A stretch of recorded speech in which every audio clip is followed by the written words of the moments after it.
네, 이번 시간은요, 목재, 석재, 시멘트 보도록 하겠습니다. 자, 우선 목재 볼게요. 목재 1, 목재의 특성이 있네요. 특성에서요, 온도에 대한 신축이 비교적 적다. 철 같은 경우에는요, 온도가 높아지면 늘어나요. 그리고 온도가 급격히 낮아지면 수축하는데, 이 나무라는 재료는 그 온도가 높고 낮음에 따라서 변형률이 적다라는 그런 의미로 이해하면 됩니다. 그래서 온도에 대한 신축이 비교적 적습니다. 중요, 한번 잘 보시고. 외관은 일단 아름답죠. 찰만 가공하면요, 그 나무 결이 그대로 보이게 됩니다. 그러면 외장재료도 내장재료도 찰만 원목 가공해서 쓰면 너무 좋다는 거예요. 근데 원목을 쓰다 보니까 비싸요. 원목을 쓰다 보니까는 변형이 또 될 수가 있어요. 갈라짐이 생겨요. 그러다 보니까 합성을 해서 씁니다. 또 가공을 해서 쓰게 되겠죠. 어쨌든 목재 자체가 가지고 있는 특성에서 이 두 번째는 외관은 아름답다라는 거예요. 그리고 중량에 비해서 강도와 탄성이 큽니다. 콘크리트라는 재료와 나무라는 재료가 똑같은 단면 치수와 길이를 가지고 있다고 할 때 두 개의 무게를 비교해 보면 콘크리트보다 나무가 훨씬 가볍겠죠. 근데 강도를 볼 때는요, 꽤나 그래도 압축 강도라든가 인장 강도는 높아요. 생각보다. 대신에 압축 강도는 콘크리트가 높아요. 근데 인장 강도는 콘크리트가 낮아요. 근데 얘는 어느 정도 탄성이 있기 때문에 쭉 휘어도 다시 넣으면 다시 원상복귀 되잖아요. 그래서 탄성이 큽니다. 목재는 함수율이나 단면 부위, 옹이에 따라서 재질 및 강도는 균일하지 못하다라는 거예요. 자, 단면이 작아진다라든가 단면에 옹이 같은 것들이 있다. 옹이는 껍질 같은 것들이 안에 이렇게 벗겨보면요, 약간 가지, 나뭇가지가 생긴 부분에서 이 변형된 부분이 생기게 돼요. 그게 옹이에요, 옹이. 그 부분은 부러뜨리면 금방 부러지게 됩니다. 그래서 그 부분은 약하다라는 거예요. 강도도 약하다라는 거예요. 그리고 물이 많이 침투됐다 또는 적게 침투됐다라고 생각해 볼 때, 물이 많이 침투되면은 강하지는 않아요. 이게 휘게 돼요. 탄성은 좋아지게 되지만은 강도는 약하게 됩니다. 잘 말려서 쓰게 되면 강도는 강하게 돼요. 그런데 탄성은 커지게 되지만은 이게 어느 순간에 부러지게 될 수도 있다는 거죠. 적절한 그런 탄성 또 강도를 사용을 해야 됩니다. 자, 균일하지 못하다라는 거예요. 이렇게 읽어보시고. 목재의 단면이 있어요. 심재와 변재가 있는데요. 안쪽에 들어가는 이 안쪽 부분은 심재라고 하고요. 이 바깥쪽의 부분은 변재입니다. 그리고 껍질이 있겠죠. 껍질은 우리가 벗겨서 쓰는 거겠죠? 안 쓰니까요. 그리고 변재 같은 경우는 외곽이고요. 진갈색으로 들어갑니다. 심재 같은 경우는 약간 연한 갈색이 됩니다. 사용을 하게 되면요, 변재보다는 이 심재 쪽을 사용하는 게 훨씬 더 좋습니다.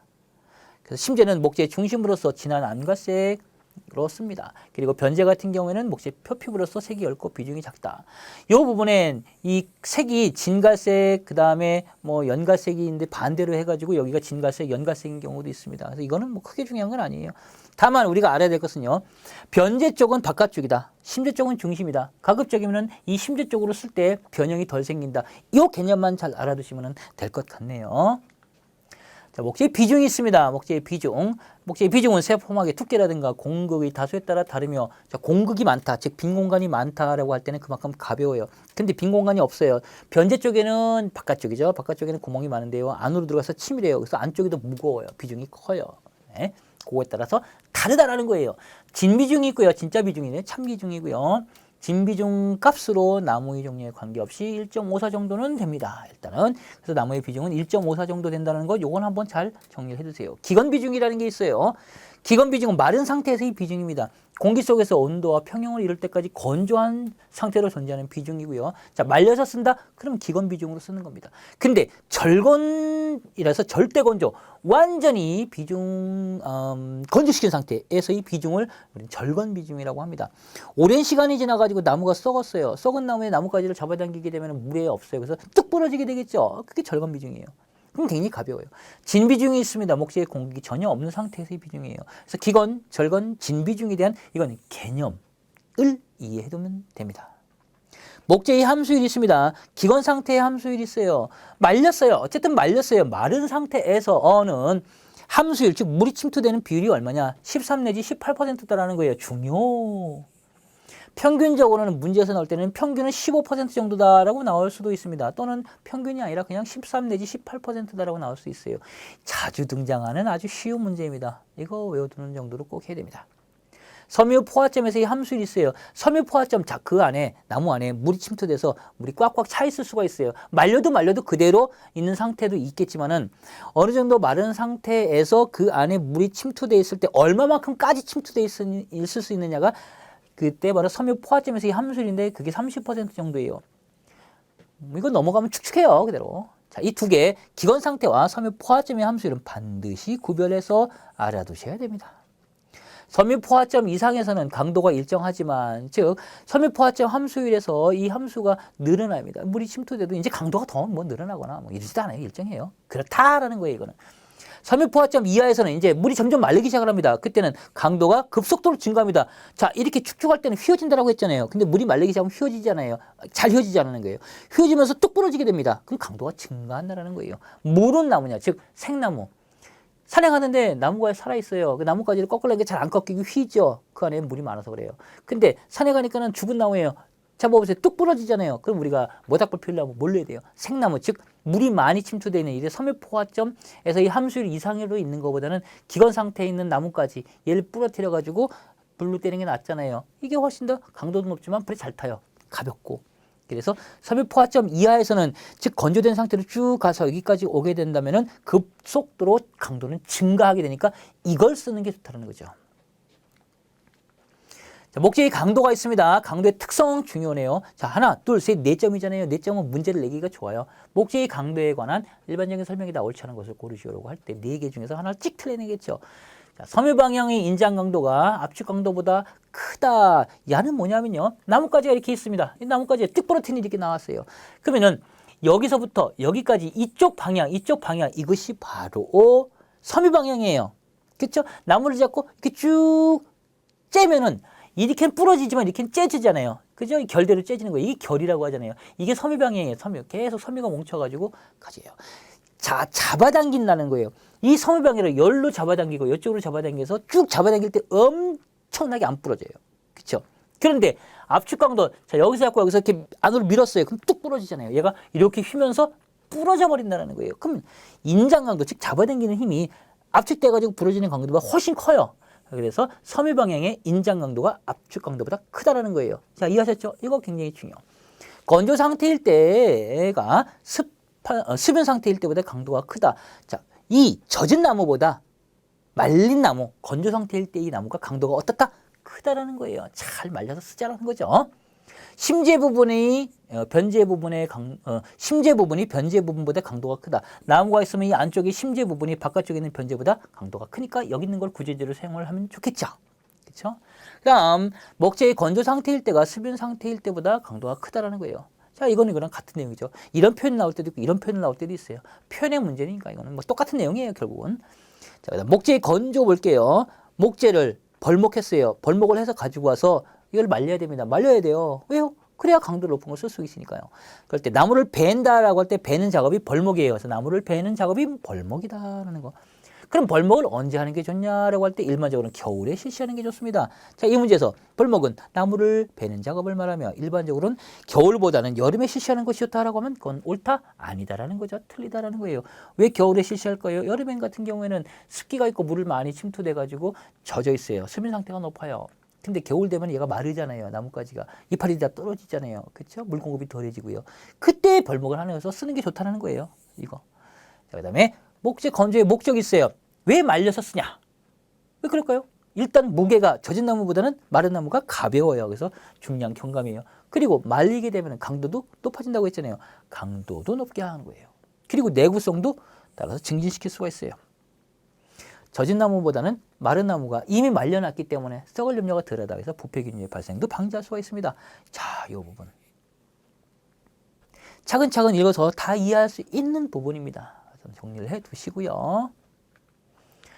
자, 그리고 목재 가공재예요. 이번에 가공재 중에서요. 합판도 있고 그다음 집성목이라든가 기타 등등이 있습니다. 간단하게 보기로 할게요. 이 문제는 단골 문제예요. 항상 나옵니다. 매번 나옵니다. 매번 나오는 거는 바로 목재 가공재에서 예를 들어 합판에 관한 설명이 다 옳지 않은 것을 고르시오라든가 집성목에 관한 설명으로 옳지 않은 것을 고르시오라든가 아니면은 이 설명을 써놓고 예를 들어 두께 15mm에서 50mm 절단한 판재를 여러 장 겹쳐서 접착제로 접착시켜서 만든 목재는 무엇입니까? 라고 할 때 원목, 합판, 뭐 이렇게 나오겠죠. 이렇게 고르는 문제예요. 항상 나옵니다. 항상 나오니까요. 굉장히 중요도가 높다. 목재를 두께 1 내지 4mm의 아주 얇은 판으로 떠가지고요. 걔를 합친 거예요. 합한 거예요. 이게 베니어를 만들어서 제작한다. 베니어 얇은 판이라는 거예요. 이렇게 슬라이스 시킨 거. 그래서 아주 얇게 이렇게 해서 엮어가지고 붙인 거죠. 원목이나 집성 판재보다는 강도가 크다라는 거예요. 자, 요거 이제 동그라미 칠게요. 중요한 거는. 그리고 나물결 방향에 따른 강도 차이가 적다. 결을 지그작으로 할 수 있으니까요. 그리고 뒤틀림이 적어요. 뒤틀리지 않습니다. 원목은 뒤틀림이 굉장히 많아져요. 나무가 말라가면서요. 결 방향에서 균열도 생겨요. 그리고 휘어질 수 있는데 얘는 그렇잖아요. 왜? 아주 얇게 떴잖아요. 그래서 여러 판지 겹쳤잖아요. 그래서 뒤틀림을 적게 만들고 큰 판재를 얻을 수 있어요. 요거. 그러다 보니까 수축과 팽창. 자, 수축과 팽창이 크면 클수록 수축도 잘 되고 팽창도 잘 되면 변형이 많은데 이건 적어요. 수축과 팽창이 적다. 이게 뒤틀림이 적은 거예요. 그러다 보니까 치수적 안정성, 치수가 많이 변하지 않는다가 치수적 안정성이라고 표현을 하고 있는 거예요. 치수적 안정성이 뛰어나다라는 거예요. 잘 읽어두시고요.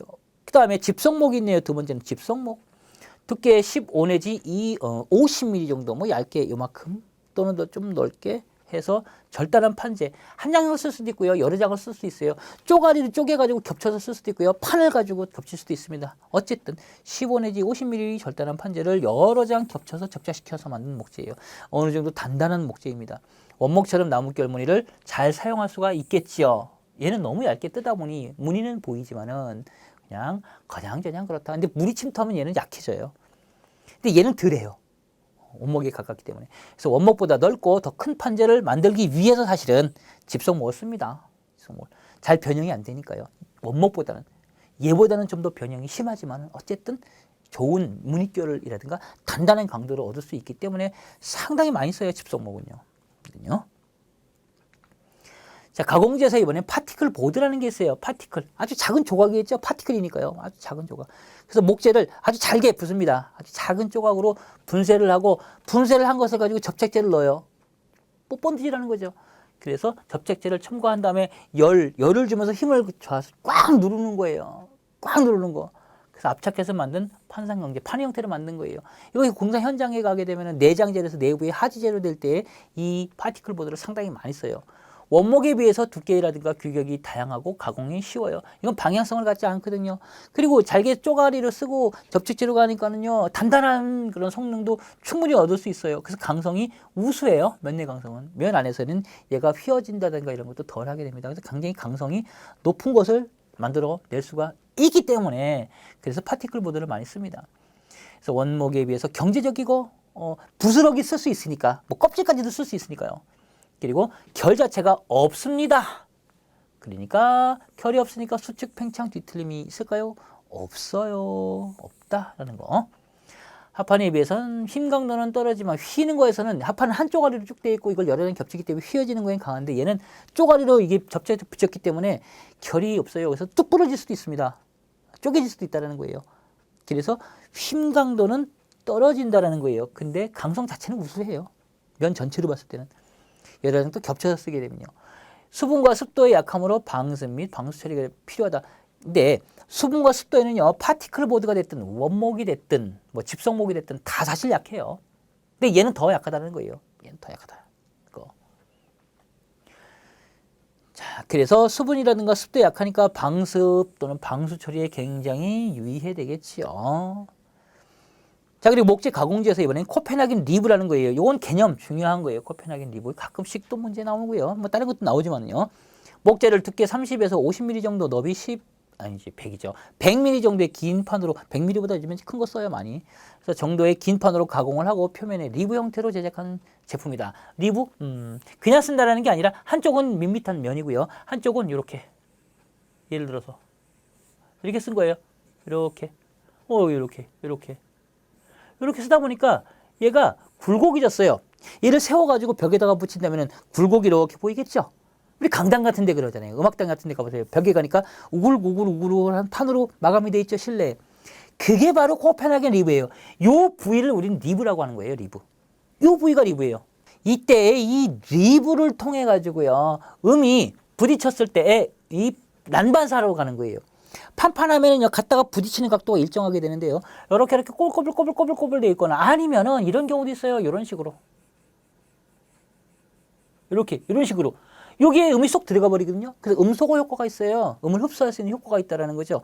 그래서 강당 같은 데 쓴다라는 거예요. 보세요. 벽면 수장제라든가 강당이라든가 지폐장에 음향 조절용으로 쓴다고 돼 있잖아요. 그래서 이 형태 자체를 우리는 리브라고 하는 거예요. 리브.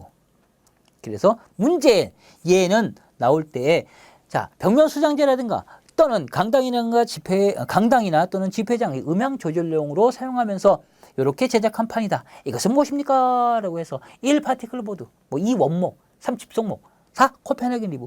답은 코펜하겐 리브를 찾으면 되겠지요. 이렇게 답을 찾아가는 겁니다. 자, 그리고 석재의 특성이에요. 이번에 석재입니다. 석재. 돌이네요. 돌. 돌을 쓸 때에는 기왕이면 단단한 돌로 쓰는 게, 그리고 돌결이 있어요. 돌도 문양이 있거든요. 그 문양이 좋은 걸로 쓰는 게 제일 좋습니다. 근데 더 힘든 거는 가공하기가 어려워요. 무겁고 가공하기가 어려우니까 운반해가지고 가공을 해서 이쁜 모양으로 만들었더니 쪼개질 수도 있어요. 이런 문제가 있습니다. 그래서 얘는 벽에다 쓰기가 참 난감합니다. 외벽이든 내벽이든 벽에다 쓸 수는 있는데, 그래서 고가를 쓰지 않는 이상은 별 효과가 없어요. 자, 그래도 석재의 고유의 그런 문양이라든가 특성이 있기 때문에, 내구성을 가지고 있기 때문에 쓰긴 쓰죠. 자, 보기로 할게요. 석재의 특성에서 장점. 일단에는 누르는 힘에는 강해요. 인장 강도, 즉 부러치면은 약해요. 넓은 돌판을 가지고 와가지고요. 태권도 하듯이 손을 땅 치면은 빵 부러지는데, 얘를 그렇게 해서 인장시켜서 그러니까 부러뜨리는 거는 부러뜨리는 데는 굉장히 약해요. 부러뜨리는 힘에는. 근데 그냥 눌러가지고는 잘 안 부러집니다. 압축 강도는 굉장히 커요. 인장 강도는 크지 않습니다. 압축 강도가 크다라는 거예요. 그런 단점으로는 인장 강도는 약합니다. 그리고 단단하고 미관이 좋아요. 이쁜 돌이면 더더욱 좋겠죠. 불연성. 자, 연기 또는 화재 엄청나게 강합니다. 왜 타질 안 하니까요. 오랫동안 써도 잘 닳지를 않아요. 그래서 내구성, 내화학성, 내모모성 좋지요. 흡습성이 거의 없고, 즉 물기를 침투가 잘 안 해요. 흡습 안 된다라는 거죠. 흡수성 거의 없으니까 유지관리도 용이합니다. 이런 장점을 가지고 있어요. 그래서 쓰는 거예요. 근데 단점도 있습니다. 비중이 커요. 일단 무겁다라는 거예요. 엄청나게 무겁죠. 그래서 이 재료를 취급을 할 때는 어려워요. 가공이라든가 운반도 어렵고요. 가격도 비쌉니다. 비싸니까 비싼 재료일수록 좋은 그런 실내 내장재로 사용을 합니다. 그렇죠? 트래버틴 같은 거, 대리석 바닥을 쓴다든가 대리석 벽이라든가 엄청나게 비싸요. 화감이라든가 대리석은 내화성이 또 약해요. 불이 타게 되면 밀도가 약해져가지고 얘가 견디지 못하고 부러지거나 이래요. 물리적 특성도 있습니다. 압축 강도, 내화성, 흡수율, 이것도 문제 자주 등장하는 겁니다. 예를 들어 이런 거 있죠. 문제에서는 다음 중 석재에서 이 압축 강도가 제일 큰 것은 이 중에 골라라. 1, 2, 3, 4 써놓겠죠. 화강암, 대리석, 사문암, 사암 써놓고 답은 뭘까요? 압축 강도가 제일 큰 거는 화강암이에요. 그렇죠? 그래서 압축 강도, 누르는 힘에 대해서 견딜 수 있는 것은 화강암이 제일 크다. 사암은 모래 재질로 구성이 되어 있는 암이기 때문에 금방 부스러져요. 굉장히 약해요. 그렇죠? 그 중간에 대리석과 사문암이 있다는 거예요. 자, 압축 강도 잘 알아두시고요. 내화성, 불이 났을 때 견딜 수 있는 힘이에요. 그런데 화강암 같은 경우는 강도는 엄청나게 세지만은 오히려 내화성에는 약해요. 응애암이 제일 셉니다. 흡수율 같은 경우에는 물을 흡수합니다. 이게 뭐 다공지라든가 어느 정도 빈틈이 있어야 되는데 그 빈틈이 있는 게 응애암이에요. 그래서 응애암이 제일 흡수율이 크지만은 대리석은 반들반들하게 가공시킬 수 있죠.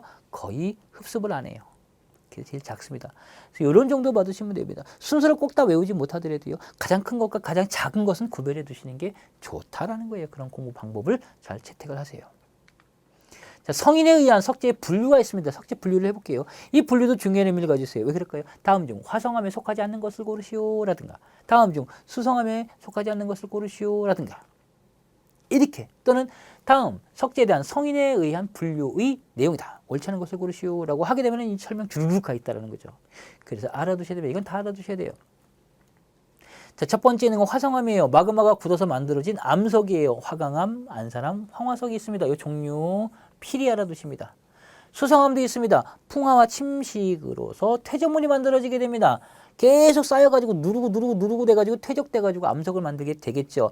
중력에 의해 낮은 곳으로 이동돼서 쌓여가지고 층상으로 만들어진 암이고, 모양상으로는 갈아내면 괜찮아요. 그래도요. 사암이라든가 전파암, 석회암, 응애암 이런 것들도 있습니다. 변성암도 있습니다. 화성암이나 수성암이 압력이나 열에 의해서 얘네들이 거예요.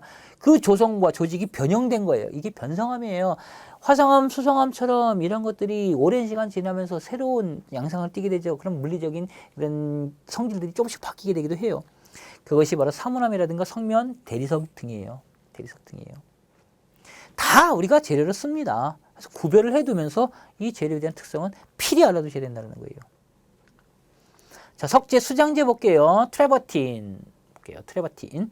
원천이나 샘물, 침전물에 의해 만들어진 탄산칼슘이 층층이 쌓여서 만들어져서 대리석처럼 보이게 되는 거예요. 대리석이 일종이에요. 대리석. 이게 트레버틴이에요.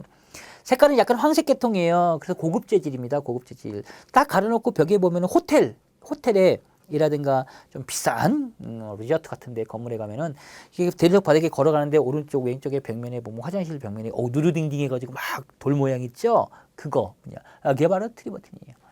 다공질이고 특유의 구멍 줄무늬가 있어요. 황색 계열이 많습니다. 갈색 계열도 있고요. 입체감이 굉장히 좋아요. 그다음에 실내 수장재로 많이 사용됩니다. 그래서 트레버틴 중요. 테라조라는 것도 있습니다. 대리석 화강을 최대 15mm 이하로 부순 골재. 이것은 요즘에 많지 않은데요. 옛날 학교에 가면, 옛날 건물에 가면요. 옛날 또 관공서 가게 되면 이 바닥을 보게 되면요. 줄눈. 이렇게 줄눈이 있습니다. 줄눈이 있고요. 이 줄눈은 금색으로 띠가 쳐져 있고 요 칸칸이 한 90cm, 90cm 정도로 해가지고 여기 돌 조각 쪼각 보일 거예요. 회색, 흰색 뭐 이런 것들, 뭐 진회색 뭐 이런 것들, 가끔씩 진갈색 이런 것들도 볼 수 있어요. 어떨 때는요 분홍색도 있고요, 빨강색도 있어요. 때 되면은 그런 것들 한동안 한 일주일이나 한 이틀, 하루나 이틀 정도 거기에 딱 물갈게 해가지고 딱 청소를 해가지고 왁스 바르는 작업을 하는 경우 아마 보셨을 거예요. 이게 바로 테라조예요. 테라조. 이게 바로 테라조예요. 테라코타가 아니에요. 테라조예요. 이게. 그래서 알료라든가 시멘트 등 고착제와 함께 성형 경화한 다음에 표면을 반들반들하게 연마를 합니다. 왁스칠도 하는 거죠. 그래서 광택을 내 가지고 마무리한 거예요. 내장에서 특히 바닥에서 쓰죠. 테라조는 벽에도 일부분 쓰지만 주로 바닥재로 씁니다. 구별하실 수가 있겠죠? 트레버틴과 테라조 이렇게. 자, 시멘트를 볼게요. 세 번째 시멘트. 이제는요. 일반적인 성질에서는요. 시멘트는 콘크리트의 강도에 영향을 준다. 이거는 우리가 앞쪽에서 봤을 때 앞쪽이 아니죠. 건축 시공 과목에서 봤을 때도 이런 내용들이 나와요. 거의 중복되는 부분이에요. 이 부분은 그냥 참조로 받으시면 되겠네요. 시멘트 강도는 콘크리트의 강도에 영향을 줍니다. 당연하죠. 이게 당연한 것들이 나오는 거예요. 문제는요. 시멘트의 분말이 미세할수록 건조수치가 어떻게 돼요? 커져. 이거는 시공에서도 뭐 얘기됐던 부분이에요. 커진다. 그리고 균열이 발생될 수가 있어요. 아무래도 건조수직이 자꾸 일어나게 되면은 어디선가 금이 간다는 거예요. 균열이 발생된다는 거예요. 시멘트물 골재 이외의 재료로서는 천연 또는 인공의 이런 천연 같은 경우는 돌종류 응애암이라든가 규조토 이런 것들도 있습니다. 아주 작은 돌 조각도 있을 수가 있고요.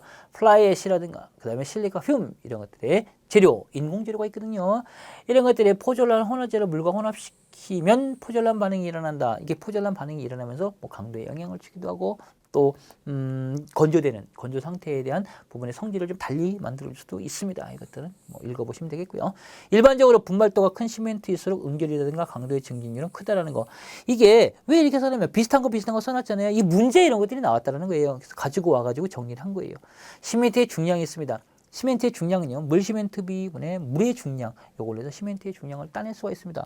계산하는 문제로 나오게 되면요. 시멘트의 중량을 주고요. 물시멘트 비를 주고요. 물의 중량은 몇입니까? 물을 수도 있어요. 때에 따라서는 물의 중량은 몇 킬로그램이다. 그래놓고 물시멘트 비는 얼마다. 이때 시멘트의 중량은 얼마냐라고 뭐 따져낼 수도 있습니다. 따져내면 됩니다. 참조해서 보시라는 거예요. 숫자 나오면 숫자만 대입하면 되니까요. 물시멘트비가 크다, 즉 물이 많이 포함됐다라고 하게 된다면은 물이 많이 포함되니까요. 아무래도 그렇죠. 물의 중량은 그러니까 늘어나고요. 시멘트의 중량은 줄어드는 거예요. 그럼 물의 량이 많아진다는 것은 그만큼 연도가 그러니까 슬럼값이 커진다라는 거예요. 묽어진다라는 거예요. 무조건 묽은 게 좋은 거 아니에요. 시공성은 좋아지지만은요 강도에 있어서는 문제가 생기게 될 수도 있다라는 거예요. 자, 시멘트 강도에 영향을 미치는 요인들이 있습니다. 이것도 또 문제 나왔던 거예요. 이런 것들 다 이게 지금 정리할 때요. 기출 문제를 기준으로 해서 정리한 거예요. 시멘트 분말도가 크면 강도가 어떻다 그랬어요. 이제 초기 강도가 증가한다고 그랬잖아요. 그렇죠? 발열량도 수율이 많아져요. 높아져요. 너무 많이 얘기했으니까 이제 외우겠네요. 그죠? 이렇게 외우는 거예요. 양생 조건이라는 게 있어요. 그냥 놔두면 말리겠죠. 근데 아주 추운 겨울 그냥 놔둘까요? 안 그래요. 덮어줘야 돼요. 보양을 해줘야 됩니다. 아주 더운 여름날 같은 경우에는 빨리 말려야 돼요. 잘 안 말리니까.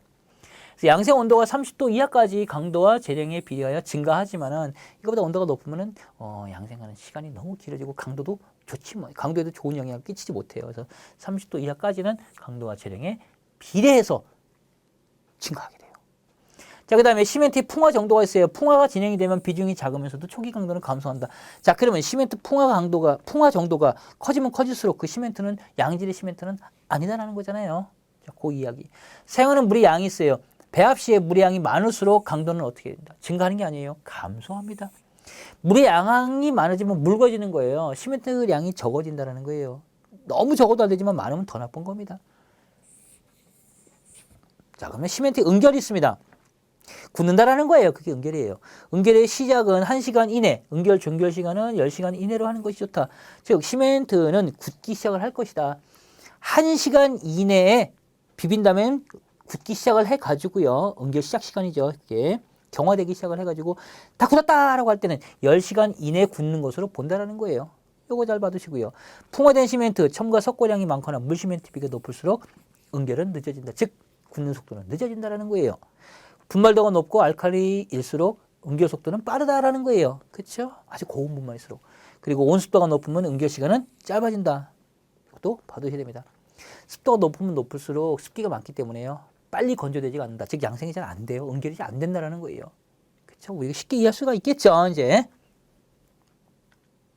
자, 시멘트 시험 방법을 보기로 할게요.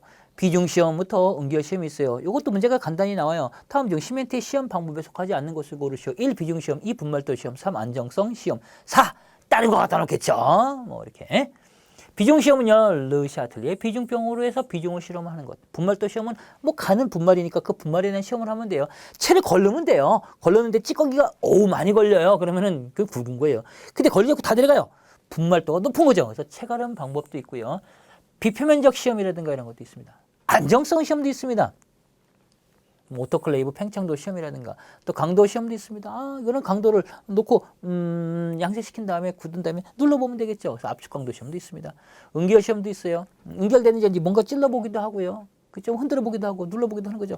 그래서 그런 이상 반응이 있다. 이상 응결 시험을 하면 됩니다. 이 시험에 대한 부분 읽어보면서 구별 정도 할 수 있으면 되겠네요. 이는 시멘트에 대한 시험 방법이었습니다. 시멘트 저장 시 유의할 사항이 있습니다. 시멘트를 포대로 가지고 포대를 그대로 놔두는데 그래 포대를 담았으니까 한 1년 내에 사용하면 되지. 안 됩니다. 만약에 오랫동안 놔뒀다가 다시 사용하려면 어떻게 한다? 그거를 사용할 수 있는지 없는지 검사를 해야 됩니다. 자, 시멘트 저장할 때는요. 시멘트 저장 창고에 출입구라든가 채광창 외에는 공기 유통을 막기 위해 계고부를 설치한다? 아닙니다. 설치하지 않습니다. 계고부를 많이 설치하면 많이 할수록 공기가 많이 유통이 되고요. 그 공기가 많이 유통이 되면서 수분, 즉 습기 같은 것들이 종이를 침투해가지고 들어올 수도 있습니다. 그러면 내부의 풍화 상태로 진행이 될 수가 있습니다. 그럼 시멘트의 풍화 상태가 있다? 그거 사용하지 않는다는 거예요. 자, 포대의 높이 쌓을 때는 13포. 한 칸, 두 칸, 세 칸 해가지고 13단까지만 쌓으라는 거예요. 아주 오랫동안 저장하겠다. 그래봐야 뭐 3년, 4년 아니에요. 몇 달이에요. 해서 그렇게 장기간 저장할 때는 7포 이상 쌓지 않는다. 왜? 눌리니까요. 압착이 되면서 얘가 견고하게 굳어버리게 됩니다. 약간의 습기가 침투하더라도요. 얘는 굳어버려요. 따라서 7포 이상 쌓지 않습니다. 반입구와 반출구는 따로 둡니다. 자, 이렇게 건물이 있습니다. 얘가 시멘트 창고예요. 그럴 때 여기 출입구 만들고 이 반대편에 출입구 만들어서 일로 가지고 와서 여기다 쌓았습니다. 차곡차곡. 그럼 쓸 때는 어떻게 한다? 이쪽 문을 열고 나와서 여기서 꺼내서 쓴다라는 거죠. 그럼 여기 있는 건 어떻게 한다? 이동시키면 되겠죠. 그렇죠? 이렇게 해서. 그리고 또 새 거 여기다 쌓는 거예요. 또 여기 거 쓰는 거예요. 이렇게 쓰는 거예요. 또 쌓고.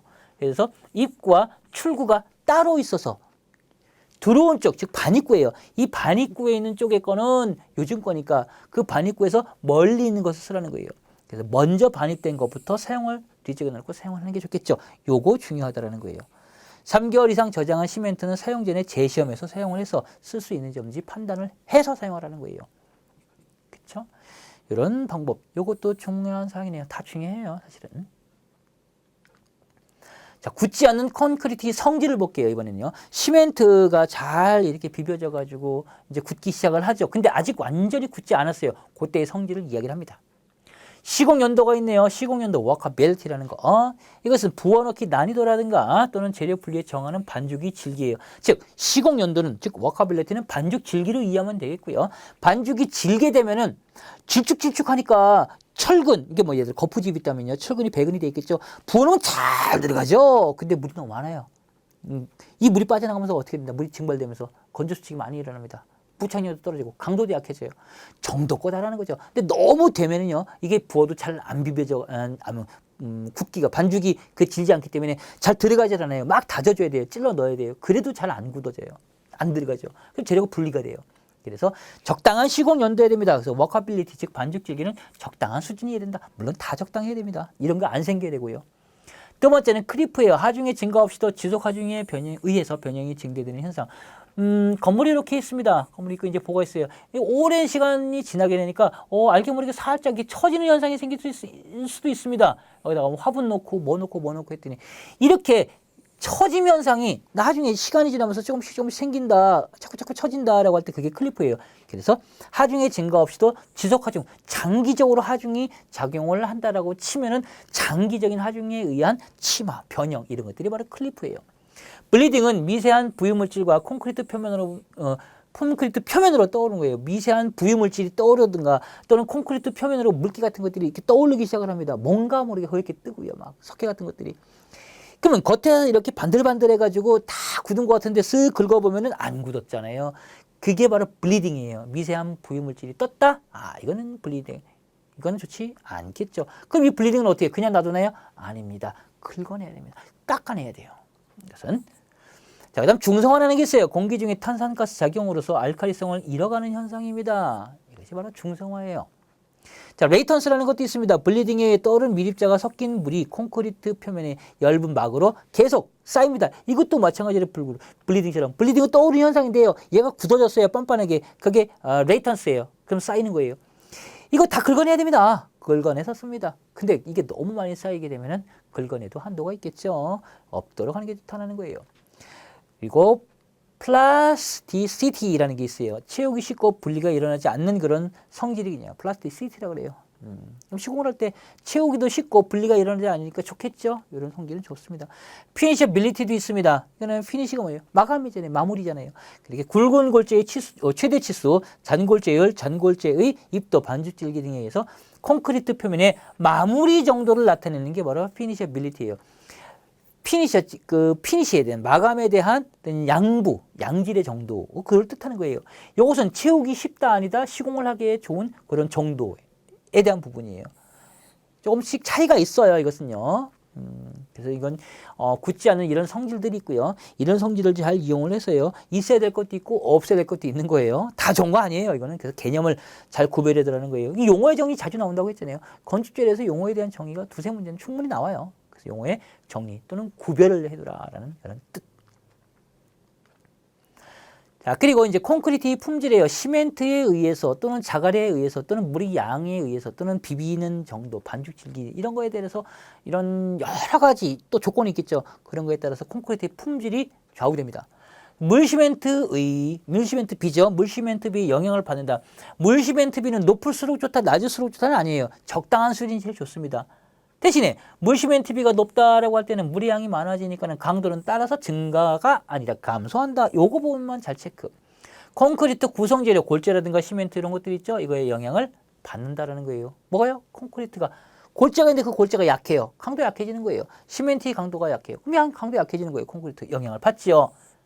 양생 온도 및 조건의 영향을 받겠죠. 양생 온도가 몇이냐? 영하 20도다? 말도 안 되는 거죠. 영상 30도, 45도? 막 이렇다? 말도 안 되는 거죠. 적당한 조건, 15도, 20도, 25도 그 사이. 그게 좋아요. 잘 말리라는 거죠. 콘크리트 다짐의 영향을 받는다는 거예요. 다지는 것은요, 들어가는데 이 재료가 툭툭툭툭툭 이 바이브레이터 가지고 잘 섞이게끔 하는 거예요. 근데 이게 과도하게 바이브레이터 해가지고 다지게 되면요, 어떻게 재료 분리 현상이 납니다. 어떻게 해요? 시멘트 속에 있는 자갈들이 계속 다지게 되면 점점 얘가 내려가가지고 밑으로 다 깔려요, 자갈이. 너무 많이 다져도 좋지 않습니다. 적당한 수준에서 다지는 것이 좋습니다. 가급적이면 다짐을 오래 할수록 좋다? 이거 틀린 거예요. 자, 중요한 사항. 슬럼프 시험이라는 것이 있습니다. 슬럼프 시험은 콘크리트의 컨시스턴시, 즉 반죽 질기가 있고요. 이때 측정하는 방법이에요. 그래서 콘크리트를 슬럼프 콘 이렇게 생겼습니다. 요 콘에다가 넣고 요 손잡이 있고요. 넣고 3회에 나누어 규정된 방법으로 다져서 채웁니다. 자, 이렇게 된 것을 거꾸로 일단 이렇게 그릇을 놔요. 이런 그릇을 놓고 여기다가 채워 넣습니다. 그러니까 들어가지고 휙 뒤집어가지고 땅바닥에 탁 쳤어요. 그리고 얘를 들어 올렸어요. 그럼 얘가 그대로 요 모양대로 살아 있어야 되잖아요. 얘가 들어 뺐으니까요. 근데 요 모양대로 살아 있지 않고 얘가 점점 이렇게 부스러져요. 그래서 여기 원래 이 콘의 높이에서부터 여기까지는 줄었어요. 여기 그대로 이제 이렇게 내려앉았으니까 요 값이 바로 슬럼프예요. 이 값이 만약에 크다, 즉 많이 깔아앉아가지고 주저앉았다라고 하면 슬럼프 값이 큰 거고 이게 묽은 거예요. 이게 반죽질기 측정하는 방법이에요. 이해되셨죠? 그때 3회에 나누어서 규정된 방법으로 해서 시험을 합니다. 묽은 콘크리트일수록 이 슬럼프 값은 크다, 작다, 커진다, 중요. 이렇게 정리하면 되시겠네요. 자, 이렇게 해서요. 두 번째 시간 봤어요. 목재라든가 석재라든가 콘크리트에 대한 부분을 봤고요. 일부는 콘크리트 쪽에 같은 경우에는 시공학 쪽하고 겹치는 부분도 물론 있어요. 있지만은 내용 정리를 할 때는 주로 정의에 대한 부분, 또 그 재료 자체의 특성, 또 품질에 대한 영향, 이런 것들을 주로 차근차근 공부하시는 게 가장 좋습니다. 자, 이번 시간은 여기까지 하도록 하겠습니다.